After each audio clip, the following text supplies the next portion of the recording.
Negative correlation কি। Negative correlation হচ্ছে একটা ভেরিয়েবল বাড়লে অন্যটা। প্রথম হচ্ছে পজিটিভ কোরিলেশন। পজিটিভ কোরিলেশন মানে কি, একটা ভেরিয়েবল, সেটা হচ্ছে কোরিলেশন এবং অ্যাসোসিয়েশনের মধ্যে পার্থক্য কি।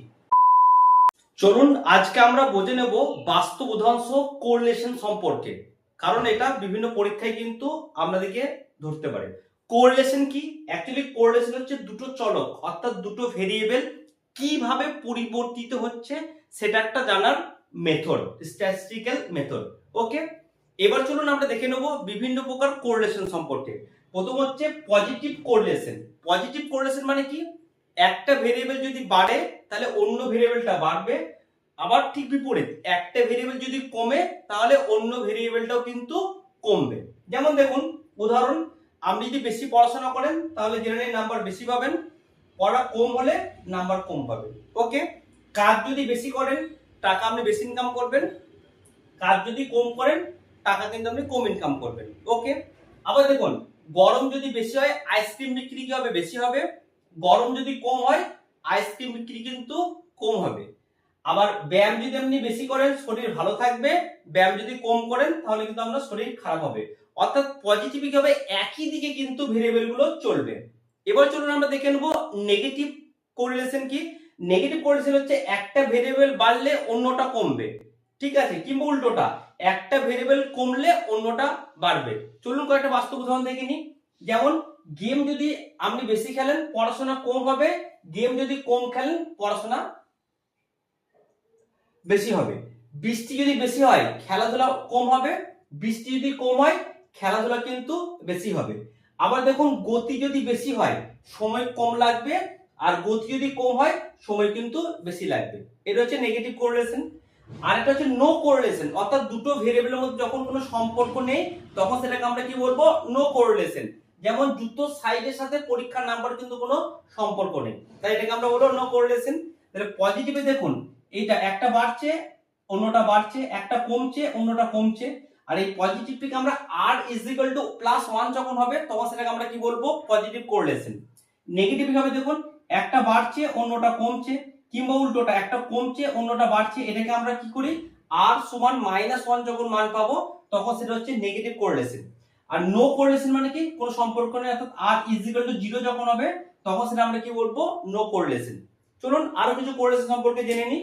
একটা হচ্ছে সিম্পল বা সিঙ্গেল কোরিলেশন।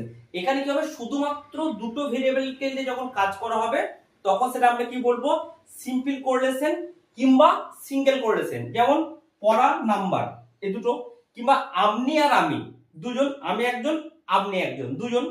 আচ্ছা, তারপর হচ্ছে পার্সিয়াল কোরিলেশন। পার্সিয়াল কোরিলেশন মানে কি বলুন তো, এখানে অনেকগুলো ভেরিয়েবল থাকবে, তার মধ্যে যে কোনো দুটোকে নিয়ে আমরা কাজ করব। যেমন দেখুন ফসল উৎপাদন কার উপর ডিপেন্ড করে, বৃষ্টি, মাটি, সার, বীজ। কিন্তু আমি এখানে দুটো নেবো, একটা যে ফসল নেবো একটা হচ্ছে বৃষ্টি নেবো।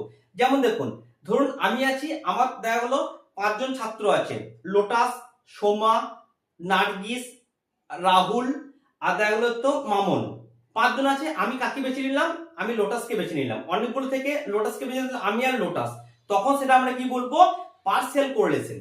আর একটা কি আছে, মাল্টিপল কোরিলেশন। মাল্টিপল কোরিলেশন মানে কি, একটা ভেরিয়েবলের সাথে অনেকগুলো ভেরিয়েবল যখন আমরা নিয়ে কাজ করব। যেমন দেখুন ফসল উৎপাদন ডিপেন্ড করছে কার উপর, বৃষ্টি, মাটি, সার, বীজ। অর্থাৎ একদিকে থাকবে ফসল উৎপাদন আর অন্যদিকে সমস্ত ভেরিয়েবল গুলো নিয়ে কাজ করব। চলুন যেমন দেখুন আমি আগে কি বললাম, আমি একজন আছি, আমার অনেকগুলো ছাত্র আছে, লোটাস, মামুন, সোমা, নার্গিস আর দেখা গেল আলিমা। আমি সবারইকে নিয়ে একটা কাজ করলাম, তাহলে আমার সাথে ওদের, এটা তখন আমরা কি বলবো, মাল্টিপল কোরিলেশন। এবার দেখে নেবো লিনিয়ার কোরিলেশন। লিনিয়ার কোরিলেশন মানে কি বলুন তো, এখানে একই রেটে কিন্তু চেঞ্জ হবে, অর্থাৎ স্ট্রেট লাইন হবে। যেমন কি আপনি 1 ঘন্টা পড়া বেশি করলে নাম্বার 10 নাম্বার বেশি পাবেন, পড়া 2 ঘন্টা বেশি করলে কি হবে, নাম্বার 20 নাম্বার বেশি পাবেন, 3 ঘন্টা যদি বেশি পড়েন তাহলে আপনি 30 নাম্বার বেশি পাবেন। দেখুন তাহলে একই রেটে কিন্তু কি হচ্ছে, আমরা মুভমেন্ট করছি, অর্থাৎ স্ট্রেট লাইন হবে। আর আরেকটা হচ্ছে নন লিনিয়ার। এটা কি বলুন তো, এটা হচ্ছে রেট কিন্তু চেঞ্জ হবে, অর্থাৎ কার্ভ আকৃতি হবে। যেমন দেখুন যদি বৃষ্টি কম হয় ফসল উৎপাদন কি হবে, কম হবে। বৃষ্টি যদি ঠিকঠাক হয় ফসল উৎপাদন কিন্তু ভালো হবে বা ঠিকঠাক হবে। আবার যদি বৃষ্টি বেশি হয়ে যায় বা অতিরিক্ত হয়ে যায় তখন কি হবে, ফসল উৎপাদন কম হয়ে যাবে। তাহলে দেখুন প্রথমে কমছে, তারপরে ভালো হচ্ছে, আবার কিন্তু কমে যাচ্ছে, অর্থাৎ রেট কিন্তু একই রকম ভাবে কিন্তু চলছে না, এটা কিন্তু কার্ভ হবে। আশা করি বুঝতে পেরেছেন লিনিয়ার এবং নন লিনিয়ার মধ্যে পার্থক্য। এবার চলুন আমরা আরেকটা জিনিস বুঝে নেব, সেটা হচ্ছে কোরিলেশন এবং অ্যাসোসিয়েশনের মধ্যে পার্থক্য কি। কোরিলেশন কি করে, কোরিলেশন হচ্ছে দুটো চলকের মধ্যে সংখ্যাগত সম্পর্ক, অর্থাৎ কোয়ান্টিটেটিভ রিলেশনশিপ কতটা এবং কোন দিকে মানে পজিটিভ না নেগেটিভ সেটা কিন্তু মাপে। অর্থাৎ আমরা এখানে কি দেখলাম, কোরিলেশন কি করে, কোরিলেশন কিন্তু আমাদের সংখ্যাগত পরিমাপ করে, অর্থাৎ কোয়ান্টিটেটিভ পরিমাপ করে, এক নাম্বার। দু নাম্বার হচ্ছে মুভমেন্টটা কোন দিকে, অর্থাৎ পজিটিভ না নেগেটিভ সেটা কিন্তু আমরা জানতে পারি। এক্ষেত্রে কি হয়, কোএফিসিয়েন্ট অফ কোরিলেশনের মান কত হয়, +1 থেকে কি থাকে -1 পর্যন্ত থাকে। যেমন চলুন একটা উদাহরণ দিই, যেমন হচ্ছে পড়ার সময় বাড়লে সাধারণত নাম্বার বাড়ে। ওকে, তাহলে এখানে কি হলো, পড়ার সময় এবং নাম্বারের মধ্যে কিন্তু একটা পজিটিভ কোরিলেশন কিন্তু আমরা দেখতে পেলাম। অর্থাৎ কোরিলেশন কি করে, সম্পর্কের দিক এবং শক্তি এই দুটো জিনিসই কিন্তু আমাদেরকে জানতে সাহায্য করে। আশা করি বুঝতে পেরেছেন। এবার চলুন এবার আমরা দেখে নেব অ্যাসোসিয়েশন কি। অ্যাসোসিয়েশন কি করে না, দুটো ভেরিয়েবলের মধ্যে গুণগত অর্থাৎ কোয়ালিটেটিভ বৈশিষ্ট্য আছে নাকি সেটা কিন্তু আমাদেরকে শুধুমাত্র বলে দেয়। এখানে কিন্তু সংখ্যাতে কোনো পরিমাপ করা হয় না, বুঝতে পারলেন। যেমন দেখুন, যেমন একটা উদাহরণ দিই তাহলে বুঝতে পারবেন। বৃষ্টি হলে ছাতা আমরা কিন্তু ব্যবহার করি, তাহলে বৃষ্টি যখনই হয় তখনই কিন্তু ছাতা ব্যবহার করি, কিংবা রোদ হলে আমরা ছাতা ব্যবহার করি। এই যে বৃষ্টির সাথে ছাতার একটা সম্পর্ক আছে, এটা আমরা জানতে পারলাম অ্যাসোসিয়েশনের সম্পর্কে।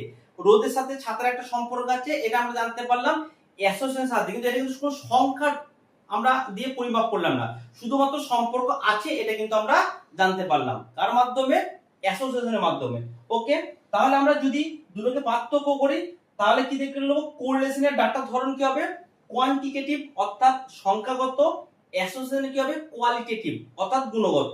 আচ্ছা, কোরিলেশনের সম্পর্ক কিন্তু মাপা যায়, ঠিক আছে, +1 -1, কিন্তু এখানে সম্পর্ককে মাপা যায় না। আচ্ছা, তাহলে কোরিলেশন কি করে, সম্পর্কের দিক এবং শক্তিটাকে বুঝতে সাহায্য করে, আর অ্যাসোসিয়েশন কি বলে, শুধু সম্পর্ক আছে কি না সেটা কিন্তু আমাদেরকে জানতে সাহায্য করে। তাহলে এক কথায় কি বলবো, কোরিলেশন মানে হচ্ছে নাম্বার দিয়ে সম্পর্ক মাপা হয়, এবং অ্যাসোসিয়েশন কি করে, শুধু সম্পর্ক আছে কিনা সেটা কিন্তু আমরা বুঝতে পারি। আশা করছি ভিডিওটা আমরা বুঝতে পেরেছেন। যদি ভিডিওটা আমরা বুঝতে পারেন অবশ্যই লাইক, কমেন্ট এবং শেয়ার করবেন, এবং আমার চ্যানেলকে অবশ্যই সাবস্ক্রাইব করবেন। Thank you.